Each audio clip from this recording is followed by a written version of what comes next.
Uh, so you've heard all this before, of course, and your office has. We're just summarizing things that we've been emphasizing over the last 6 weeks.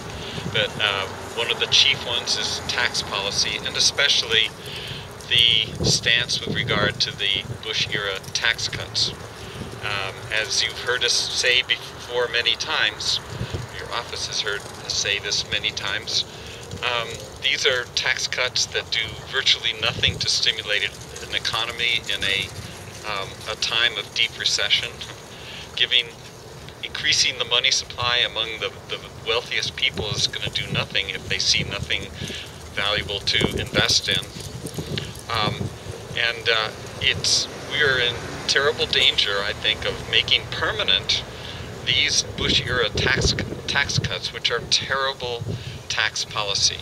And especially if we, in the long run, are going to balance the budget once we have gotten this deep recession fought, those tax cuts will become absolutely essential to long-term fiscal balance in our government. So we'd like to ask you what Senator McCaskill's stance is on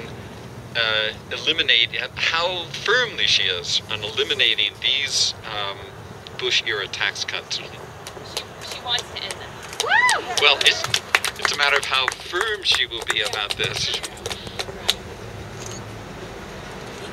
I'm a firm listener to Amy Goodman, and she has been following and been right there with the Wall Street people, with the people in other areas of the country, and what is becoming increasingly evident is the police are using brutal tactics, are pepper spraying an 84-year-old lady. In the program today or yesterday, I'm not sure which, a policeman in full uniform in retirement came in to support the group in a particular area, and he too was handcuffed and arrested. But I've heard so many people talk about being literally shoved back to the wall and then beaten on with clubs and other things like that. And what Amy Goodman had a author on who talked about the militarization of the police in this country and said the city police now have the availability of tanks to go against people and machine guns.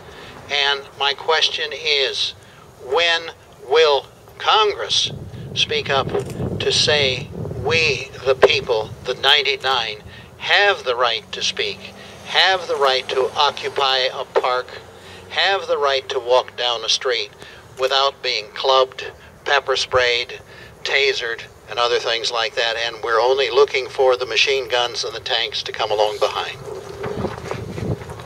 I appreciate, John, what you're bringing up. I'd like to see if we can keep, I know other people have things they want to ask, but we can keep it focused on the super committee process, deficit reduction, and where we're going right now with our, our spending, our taxing. I know Deborah's asked to speak, and I know Mary would like to, and Joan would. So we'll try and get, Ruth would like to, so we'll try and get several people to raise their concerns briefly. I'd just like to say that I've looked at a list of the bailout companies who have gotten taxpayer money, and it's incredibly obscene. It's huge. I mean, we all know about the big names, but you wouldn't believe how many other names are on there. And what I would like to see, just as an act of faith from Congress or something about the way our taxpayer money is spent, is to not allow the CEOs, who are the captains of the ship, to have any sort of salary, or if any salary at all, to have them minimum wage until every penny of the taxpayer money is paid back. It's got to start somewhere, and it should start there. That would, we don't have any say in where our tax money is. I don't want my tax money. I don't mind paying taxes. I don't. I don't at all, not one bit. I mind that they're used for what they're used, and that we don't have a voice in what they're used. And there's just no accountability, not for, not from Congress. They don't even give us a little bone to chew on anymore. So, that's all I have to say. I know Ruth would like to speak. Hi, I appreciate the two of you being out here and standing in the wind and all this kind of stuff.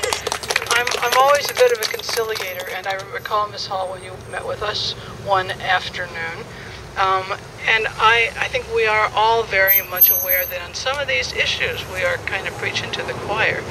I do see Claire as an ally for us in many respects. What I want to make sure that is conveyed is how many of us there are. There are a lot of folks who feel as we do and are kind of scared about the future, kind of scared about what Congress is fixing to do. And I hope that you can convey that to her, because I know that she's a good-hearted person, and I know that she has difficult decisions to make, certainly. And I know that she would agree with us on some of these things. Although, I'm not going to say that. Again, I appreciate you being here. You guys are very patient and tolerant. Thank you. I'm Joan Wilcox, senior citizen, and I do want to make a plea and have Claire McCaskill really listen that raising the age on either Medicare or Medicaid, and Social Security. It's going to take us a long time to turn this economy around. We're going to have very indigent and low-income people for many years to come. And to lower any of those is just going to be a real problem for people that are really struggling. And in that vein, I'd like to hand you these petitions that have been signed. And Mary Lynn. Well, I'm just going to say, we view raising of the age of Medicare or Social Security as a cut. That is a cut. That is breaking of the covenant. Are there other people who would like to raise a concern or question at this point? We are presenting this cake to you, Senator McCaskill's office today, and you will see that it reads, "Have a heart, no austerity." Please trust this is not a sentimental gesture on our part, but this is an imperative that Senator McCaskill be courageous and stand up for her constituents.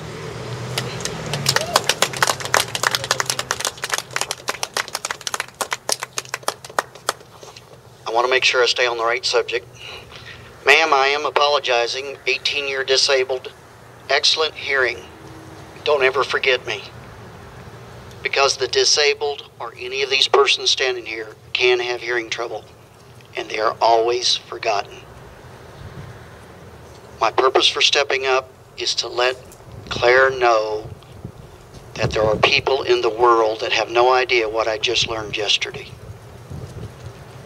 A few years back, 17% of all banks had 17% of GDP. They now have 63% among 4 large banks. That being Chase, Bank of America, Wells Fargo, and Citi.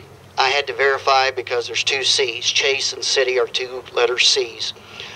The reason I'm bringing this up is a gentleman got on the radio yesterday from the month of December 2010 telling these facts, and the United States Senate or whoever's listening did not pay attention. They're getting too big and they need to be busted up, because this is what is the true message behind Occupy Wall Street. Thank you.